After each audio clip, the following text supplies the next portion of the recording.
Antifa आखिर है क्या और क्यों डोनाल्ड ट्रंप एंटिफा को एक टेरर ग्रुप ऑर्गेनाइजेशन बनाने वाले हैं। बट हम एंटिफा को टेरर ऑर्गेनाइजेशन नहीं कह सकते। उनका कहना है कि Antifa is just like a terror organisation. और कैसे किसी ऑर्गेनाइजेशन को टेरर ऑर्गेनाइजेशन घोषित किया जा सकता है, ये जो आपको माइंड मैप के थ्रू करंट अफेयर बताया जा रहा है ना, इससे आपके दिमाग में करंट अफेयर छप जाएगा। Hello and welcome back to Ekagra IAS academy. और आज हम बात करने वाले हैं एंटिफा के बारे में। सबसे पहले तो हम ये समझेंगे ये एंटिफा आखिर है क्या और क्यों डोनाल्ड ट्रंप एंटिफा को एक टेरर ग्रुप ऑर्गेनाइजेशन बनाने वाले हैं। उनका कहना है कि Antifa is just like a terror organisation. But हम एंटिफा को टेरर ऑर्गेनाइजेशन नहीं कह सकते हैं। इसके पीछे के रीजन क्या है और कैसे किसी ऑर्गेनाइजेशन को टेरर ऑर्गेनाइजेशन घोषित किया जा सकता है, उसके क्या पैमाने होते हैं, तो इन सारी चीजों के बारे में हम डिस्कशन करने वाले हैं। एंटिफा सुनकर के आपके माइंड में सबसे पहले वर्ड क्या आया, जरूर मुझे कमेंट बॉक्स में बताएं। और चलिए अब इस वीडियो के बारे में डिटेल में एनालिसिस कर लेते हैं। मेरा नाम है प्राची मिश्रा और एक बार फिर से आप सभी का बहुत बहुत स्वागत है एकाग्र आईएएस एकेडमी में। चलिए शुरू कर लेते हैं आज की क्लास। और थोड़ा सा सबसे पहले हम समझेंगे कि भाई Why in news मतलब what is Antifa, and then हम समझेंगे कि what does Antifa actual do. सबसे पहले मैं ये बता दूं कि आपने इस टाइप का करंट अफेयर आई प्रॉमिस पहले कभी नहीं देखा होगा। तो अगर फर्स्ट टाइम आज आप चैनल पे आए हो तो चैनल को प्लीज सब्सक्राइब कर देना। ये जो आपको माइंड मैप के थ्रू करंट अफेयर बताया जा रहा है ना, इससे आपके दिमाग में करंट अफेयर छप जाएगा। शॉर्ट नोट बनाने की जरूरत नहीं है, क्योंकि तुरंत टेलीग्राम पे जैसे ही आप ये वीडियो देख करके खत्म करोगे, लिंक में डिस्क्रिप्शन में आपको टेलीग्राम चैनल का लिंक प्लस यहाँ पर वो PDF आपको मिल जाएगी। चलिए आप सबसे पहले समझ लेते हैं कि एंटिफा आखिर है क्या। आपने लेफ्ट विंग और राइट विंग तो जरूर सुना होगा, तो ये एक्चुअल में यही है, लेफ्ट एंड राइट विंग के बीच की लड़ाई। ये जो एंटिफा है ये करता क्या है, ये रेसिज्म के खिलाफ आवाज उठाता है, इसलिए बहुत सारे लोग इसका सपोर्ट करते हैं। आपने देखा होगा ऑल ओवर द वर्ल्ड कितना ज्यादा रेसिज्म फील किया जाता है। कई बार जो इंडियंस हैं उनको भी फॉरेन में रेसिज्म फील करना होता है। तो ये रेसिज्म के खिलाफ लड़ाई है एक तरीके से। और इसीलिए डोनाल्ड ट्रंप ने क्या बोला भैया कि अब एंटिफा टेरर ग्रुप है। रीजन क्या था, तो कुछ दिन पहले न्यूज में अगर आपको याद हो तो डोनाल्ड ट्रंप के बहुत ही ज्यादा करीबी रहे हैं यहाँ पर चार्ली किर्क। इनको मार दिया गया था, यानी कि इनकी हत्या कर दी गई थी, गन शॉट मारा गया था और इनकी डेथ हो गई। उसके बाद से ही ये एंटिफा वर्ड बहुत ज्यादा चर्चा में चल रहा है। Now come to the what is Antifa. US president Donald Trump Thursday announced that the designation of far left anti-fascist movement Antifa is a major terrorist group organization days after the fatal shooting of conversation of political commentator। ये सबसे ज्यादा करीबी थे इनके और इसीलिए इनको मारा भी गया। रीजन ये था कि ये इनको एक तरीके से आप कह सकते हो कि डायरेक्ट डोनाल्ड ट्रंप को ललकारा गया है कि भाई अगर आप रेसिज्म करोगे तो आपके साथ यही किया जाएगा। और जिस तरीके से अभी Donald Trump all over the world लोगों को टैरिफ के नाम पे धमका रहे हैं, रेसिज्म जैसी चीजें कर रहे हैं, क्योंकि डोनाल्ड ट्रंप ने क्या बोला था, अपनी एक नीति लागू करी ना कुछ दिन पहले उन्होंने कि भैया जितने भी आप्रवासी हैं वो यहाँ से बाहर जाए, आपके लिए यहाँ पे कोई जगह नहीं है। और इसी बीच इंडिया में भी बहुत सारे लोगों को वापस भेजा गया था, तो ये उसी के लिए था। आगे आते हैं, एंटिफा मीन्स क्या है, इसको कहते हैं एंटी फासिज्म और इसको मिलकर के बनाया गया है Antifa. It is a left wing movement activities in US state and the Europe. ये लेफ्ट विंग मूवमेंट हो जाता है किसके खिलाफ, राइट विंग के खिलाफ। और ज्यादातर आपको ये देखने को मिलेगा जो आपके यूएस स्टेट्स हो जाते हैं वहां पर और जो यूरोपियन पूरा स्टेट्स हो जाते हैं वहां पर। ठीक है, it aims to oppose fascism, dictatorship को ये पूरी तरीके से अपोज करता है। बट जिस तरीके से अभी डोनाल्ड ट्रंप डिसीजंस ले रहे हैं, आपको क्या लग रहा है ये डिक्टेटरशिप नहीं है, एक्चुअल में ये डिक्टेटरशिप है। इंडिया की यूएस के साथ डील फाइनलाइज क्यों नहीं हो पा रही है, 100% आपने टैरिफ लगा दिया है, प्रॉब्लम्स क्रिएट हो रही हैं। क्यों आप जानबूझ करके इंडिया को ये कह रहे हो रशिया से ऑयल परचेज नहीं करोगे, मैं परचेज करूंगा, चाइना परचेज करेगा, लेकिन आप नहीं परचेज करोगे। जबरदस्ती सैंक्शंस इंपोज किए जा रहे हैं। तो ये क्या हो गई, एक तरीके की डिक्टेटरशिप हो गई, राइट। रेसिज्म के खिलाफ भैया बहुत ज्यादा रेसिस मूवमेंट आपको देखने को मिलेंगे। यूएस में चलते हैं, यूरोप में चलते हैं, आपको बहुत अलग नजरिए से देखा, oh you are Indian, oh you are African, so ये फील होता है। Now and the right wing ideas, और जो भी राइट विंग के आइडियाज हैं ये उनके खिलाफ आंदोलन है एक तरीके का। नाउ आगे आ जाते हैं, He did so following the murder of Charlie Kirk, or a right-wing leader. On September 17, 2025, US President Donald Trump called Antifa as a terrorist organization, but it cannot be terrorist organization. Why? Because Antifa के followers भी बहुत ज़्यादा हैं. Antifa ऐसे ही normal काम, ऐसा नहीं कि वो सिर्फ लोगों को मार रहा है. आप देखोगे कि Antifa एक्चुअल में कर क्या रहा है, वो कुछ अच्छे काम भी कर रहा है, बहुत सारे इसके सपोर्टर भी हैं. इसीलिए इसको टेररिस्ट ऑर्गेनाइजेशन नहीं घोषित किया जा सकता है. यहां पर डोनाल्ड ट्रंप के थोड़े बहुत हाथ पांव बंधे हुए हैं. खैर आगे आ जाते हैं. What did Donald Trump called it terrorist? तो ऑन सितंबर जब ये सारी चीजें होती हैं, शॉट डेड इनको मार दिया जाता है, जो उनके पॉलिटिकल लीडर्स थे, सबसे ज्यादा करीबी थे, पूरी तरीके से इनके जो मोमेंट्स होते थे डोनाल्ड ट्रंप की तरफ से वो यही जाते थे बोलने के लिए. पूरा प्रचार और प्रसार करने का काम था वो इन्हीं का था, और सबसे नजदीकी जो व्यक्ति हैं इनको मारा गया. और ये डायरेक्ट एक तरीके से क्या था, डोनाल्ड ट्रंप के ऊपर क्वेश्चनिंग थी कि भाई ऐसे कैसे हो सकता है. तो इसीलिए इन्होंने बोला कि एंटीफा को हम टेररिस्ट ऑर्गेनाइजेशन घोषित कर देंगे, क्योंकि मेरे हाथ में इसके अलावा और कुछ भी नहीं हो जाता है. Now what does Antifa do? Antifa करता क्या है? गुड डीड्स के बारे में बात करते हैं. ये आपका कम्युनिटी आउटरीच बढ़ाता है, लोगों को आपस में जोड़ता है, रेसिज्म के खिलाफ खड़े होता है, लोगों से हाथ मिलाता है, उनको सपोर्ट करता है, उनकी हेल्प करता है. तो ये इसके गुड डीड्स हो गए. अवेयरनेस कैंपेन चलाता है ऑल ओवर दी वर्ल्ड. ये आपका पीसफुल प्रोटेस्ट करते हैं ये लोग. फर्स्ट टाइम लेकिन ऐसा है कि एंटीफा की तरफ से किसी ने किसी को मर्डर किया, ऐसा नहीं है. मतलब पहले भी ये कई बार जो है अनरेस्ट हुए हैं, लेकिन मोस्टली इनके जो प्रोटेस्ट होते हैं वो पीसफुल रहे हैं. इसलिए एंटीफा जो है उसको हम टेररिस्ट ऑर्गेनाइजेशन नहीं कह सकते थे. Against hate groups and racism, तो रेसिज्म और जो हेट ग्रुप्स हैं उनके खिलाफ ये पीसफुल प्रोटेस्ट करते थे. नाउ कंट्रोवर्शियल डीड्स इन्होंने क्या किए हैं ऐसे जिसकी वजह से अब इसको ये कहा जा रहा है कि नहीं टेररिस्ट ग्रुप हो सकता है. तो leaking information about right wing individuals, ये जितने भी राइट विंग्स हैं, बड़े बड़े नेता हैं, इनकी इन्फॉर्मेशन लीक करते हैं all over the world. Right. Damaging property, this is very bad. I think this is bad कि ये प्रॉपर्टीज डैमेज कर रहे हैं, दैट्स वाई ये बुरा हो जाता है. Engaging in violence or rallies, ये कई बार वायलेंस करते हैं, कई बार रैलीज निकालते हैं. तो इट्स जस्ट अ कॉन्ट्रोडक्टरी कि there is some people in Antifa जो कि पीसफुल प्रोटेस्ट कर रहे हैं. If both side there is some people जो क्या कर रहे हैं आपकी कुछ इस तरीके से रैलियां निकालते हैं जिसमें आग लगाना है, इस तरीके के काम करते हैं, तो वो गलत हो जाता है यहाँ पर. पब्लिक प्रिस्क्रिप्शन क्या है? Supporters see them are defenders against fascism. जो इसके सपोर्टर्स हैं वो ये देखते हैं कि भाई ये हमें डिफेंड कर रहा है, ये हमारे लिए लड़ रहे हैं, तो वो उसका सपोर्ट करते हैं. वही अदर एंड अगर हम बात करें जो उसके क्रिटिक्स हैं, उनका व्यू क्या हो जाता है कि दे आर वेरी डेंजरस और ये हमारे लिए बहुत बड़ा खतरा है. Contact in fact view them as a dangerous extremist, और इनको एक डेंजरस एक्सट्रीमिस्ट के तौर पर देखा जाता है. नाउ नेक्स्ट आ जाते हैं हम यहाँ पर.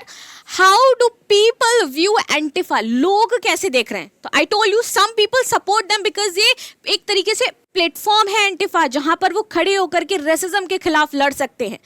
इतिहास उठा करके देखिए, अगर इतनी लड़ाइयां नहीं हुई होती तो बहुत सारे लोगों को उनके अधिकार नहीं मिलते. लेकिन पीसफुल प्रोटेस्ट सही है. जेनजेड, हमने नेपाल आंदोलन देखा, सही चीज के लिए आंदोलन किया गया ना, करप्शन के खिलाफ आंदोलन था. जेनजेड क्यों नहीं चाहता था कि यहाँ पर बंद करवा दिया जाए आपका इंस्टा, क्यों नहीं चाहता था कि वो यहाँ पर आपके जो फेसबुक है उसको बंद करवा दिया जाए? क्योंकि वो लोग क्या कर रहे थे, इसी इंस्टा फेसबुक के थ्रू जो बड़े बड़े नेता लैविश लाइफ जी रहे थे, लीडर्स लैविश लाइफ जी रहे थे, उनका पर्दाफाश कर रहे थे, इसलिए वो प्रोटेस्ट कर रहे थे. तो अच्छा किया, तो गवर्नमेंट ने क्या किया कि नहीं भैया, जहां से तुम हमारी इन्फॉर्मेशन लीक करोगे उसको हम क्या कर देंगे, बंद ही कर देंगे.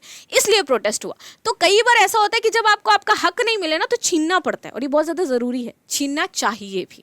राइट. आपकी सक्सेस अगर लेट मिल रही है आपको तो उसके लिए और मेहनत करके उसको छीन लो कहीं से. चलिए, तो they say that Antifa performs essential work to counter hate माइग्रेनिंग.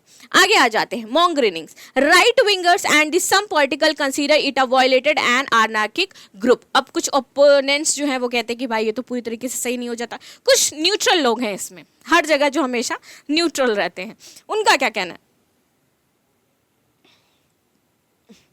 अब देखिए, पुलिस और जो एक्सपर्ट्स हैं वो कहते हैं कि इट्स नॉट एन ऑर्गेनाइजेशन. सबसे पहले तो ये कोई ऑर्गेनाइजेशन नहीं है, एंड नॉट एन आइडियोलॉजी. ये इनका कहना है कि ये कोई ऑर्गेनाइजेशन नहीं है बट एन आइडियोलॉजी. ये एक आइडियोलॉजी हो जाती है that can sometimes insights violence, और कभी कभी इसी आइडियोलॉजी में ये लोग क्या कर देते हैं, वायलेंस को क्रिएट कर देते हैं. तो इस वजह से हम पूरी तरीके से ये नहीं कह सकते कि ये बहुत अच्छे हैं, ना ही हम ये कह सकते कि ये बहुत खराब ही हो जाते हैं. Now what did Trump call it terrorist? क्या वाकई ट्रंप इनको टेररिस्ट घोषित कर सकते हैं? ये राइट क्या ट्रंप के पास हो जाता है? This is the main question and now we will find the answer. Now come on September, जैसे मैंने बताया कि ये पूरी घटना होती है, तो इस पे ट्रंप ने क्या कहा? Trump called Antifa a terrorist organisation. He did so following the murder of Charlie Kirk, a right wing leader. Now on September 10, 2025, Charlie Kirk was shot by a 22-year-old Tyler Robinson in Utah. और उत्ताह में ये murder हुआ था. Robinson ने इसको shoot किया और उसके बाद उन्होंने एंटी फैसिस्ट एक स्लोगन बोला था, that leading people to believe he might be associate with Antifa, although police have not yet confirm this. कुछ लोगों का कहना है कि एंटिफा से जुड़े हो सकते हैं, लेकिन अभी तक ये कंफर्मेशन नहीं आया कि that person was from Antifa. Now why is it difficult to label them a terrorist? क्यों ये है? Because I told you ना, पिछली साइड में अगर आपने ध्यान से पढ़ाओ तो you see that कि लोगों का कहना it's not an organization. और अगर आपको किसी को टेररिस्ट ग्रुप घोषित करना है तो सबसे पहले जो उसका एक कहते ना मेन जो हो जाता है लेबल एक तरीके की, वो ऑर्गेनाइजेशन होनी चाहिए. So it's not a organisation, it's ideology.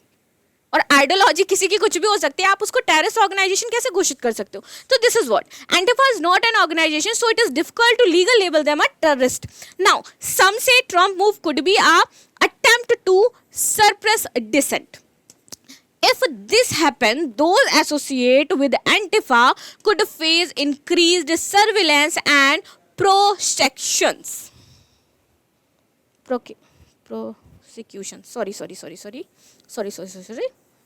Now, if this happens, those associated with Antifa could face increased surveillance and prosecution. So, इसलिए हम आसानी से ये नहीं कह सकते कि भाई ये आपका एक टेररिस्ट ग्रुप हो जाता है, और उसको लेबल करना भी सही नहीं है.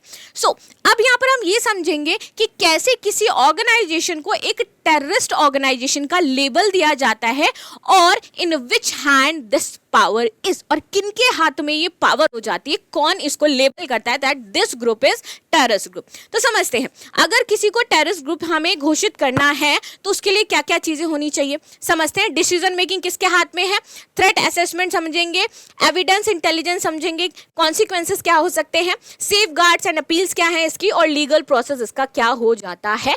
एवरी पॉइंट हम यहाँ पर समझेंगे. सबसे आते हैं threat assessment. Poses threat to international peace and security. अगर कोई group international peace and security को थ्रेट पहुंचा रहा है, that could be a terrorist organisation. Now involvement in terrorist violent acts, planning and financing. If उनका involvement हमें दिखाई देता है कि वो फंडिंग कर रहे हैं, नाउ दे आर प्लानिंग, वो कुछ प्लान कर रहे हैं, इस तरीके की अगर एक्टिविटीज हुई हैं तो उसके पीछे इनका हाथ था, इन्होंने पैसे दिए थे, फंडिंग दी थी. तब तहव्वुर राणा याद है आप लोगों को? इंडिया लाया गया कुछ दिन पहले, कनाडा में था वो, मूल उसका पाकिस्तान का था, इंडिया लेकर के आया गया. किसमें इन्वॉल्व था? प्लानिंग में इन्वॉल्व था पूरी तरीके से, फंडिंग वगैरह में, ये सारी चीज़ों में देखा गया.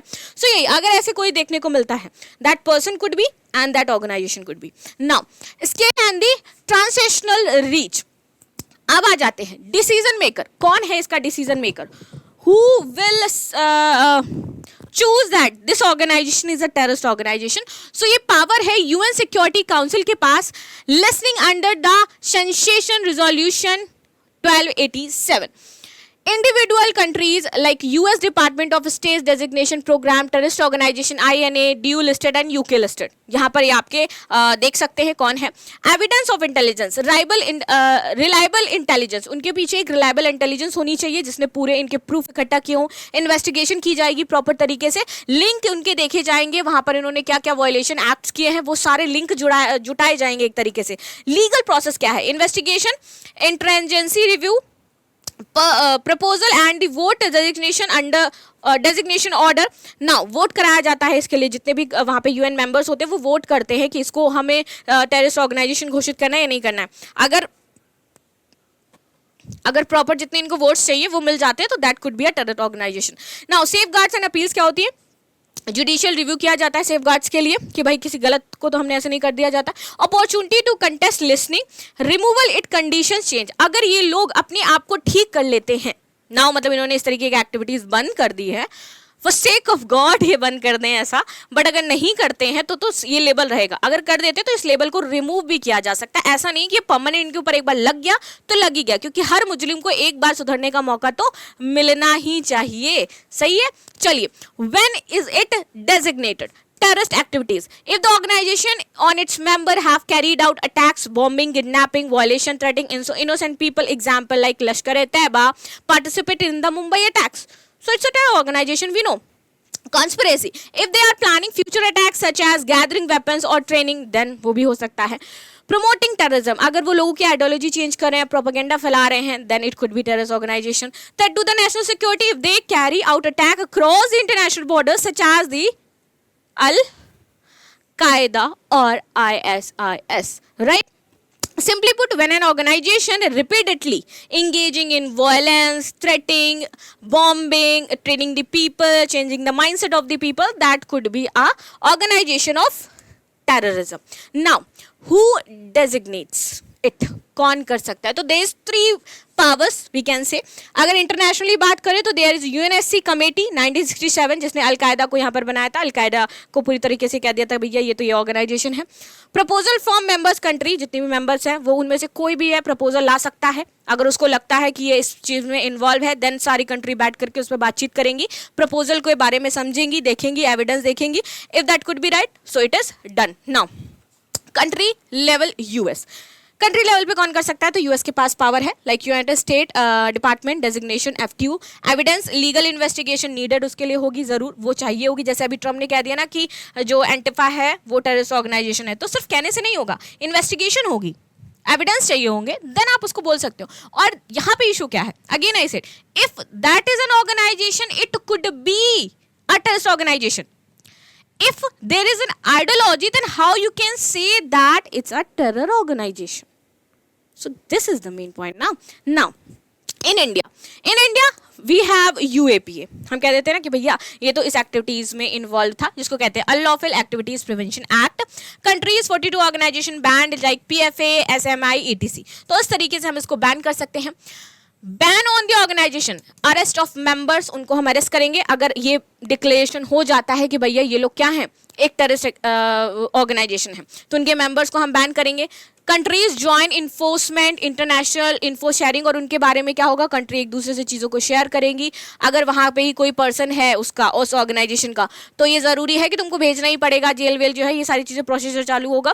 Challenge early detention declaration extremist. Global cooperation, countries join informants into the international info sharing, उसमें भाग लेंगी ये। कंक्लूजन ऑफ एंटिफा पर आते हैं तो क्या है? Nature of movement, a loose movement, ये नहीं कोई ऐसा है कि भाई बहुत ज़्यादा ये अफेक्ट डाल रहा हो, ये कभी कभी बहुत ज़्यादा वायलेंस करते हैं, बाद में शांत हो जाते हैं, तो हम इनको इस तरीके से नहीं देख सकते यार कि हम इन्हें टेरर ऑर्गेनाइजेशन घोषित कर दें। तो एक लूज मूवमेंट है, that not too much aggressive, तो इसको इस तरीके से टेरर ऑर्गेनाइजेशन कहना। जो बड़े बड़े थिंकर्स हैं उनका भी कहना है कि ये सही नहीं है, जो न्यूट्रलिस्ट है उनका भी कहना है कि ये सही नहीं है, and my thought is as well कि ये सही नहीं है। बाकी आपके क्या थॉट है, you can share on the comment section. Trump statement after Charlie Kirk murder, Trump called Antifa as a terror organization which is not good. Prescription हो सकता है कि some see it as a hero, कुछ लोग इसको hero की तरह देखते हैं, other see it as a danger. Evidence and reality, no concrete evidence links Antifa to Kirk's murder. यहाँ पर कुछ भी ऐसा नहीं दिखा कि जो क्लर्क का मर्डर हुआ है उसमें एंटिफा शामिल था, तो how you can say that कि it's a terror organization. Now impact, political debate intensifies in the US, increase polarization between left and the right wing, ये जरूर देखने को मिल रहा है। Antifa remains a divisive issues fueling America's political polarization. Antifa remains a divisive issue in the America political system. So this is all about Antifa. आपको इसमें सबसे अच्छी चीज़ क्या लगी मुझे बताइएगा। If you need any change in this PPT और the way of my explanation then please let me know in the comment section. And thank you so much for joining this session, and I am so thankful जिसने भी end तक ये पूरा वीडियो देखा है। Your comment is so valuable for me, क्योंकि उससे मैं अपनी चीज़ों को इन्हांस कर पाऊंगी। So please if you want to criticise me then please criticise me in the comment section. If you want to praise me then please praise me in the comment section, because दोनों ही चीज़ें बहुत important हो जाती है मेरे लिए, क्योंकि आप मेरा जो मेन मोटिव है, I just want to tell you everything. इससे जुड़ी जो भी चीज़ें मैं अच्छे से आपको इतने अच्छे से बता पाऊँ कि आपके माइंड में छप जाए। अगर नहीं छप रही है तो मेरे पढ़ाने में कमी है। तो जो कमी है प्लीज़ मुझे कमेंट सेक्शन में बताओ। And thank you so much for joining this session. Next time फिर मिलते हैं आगे इन इंपॉर्टेंट टॉपिक के साथ। And thanks a lot.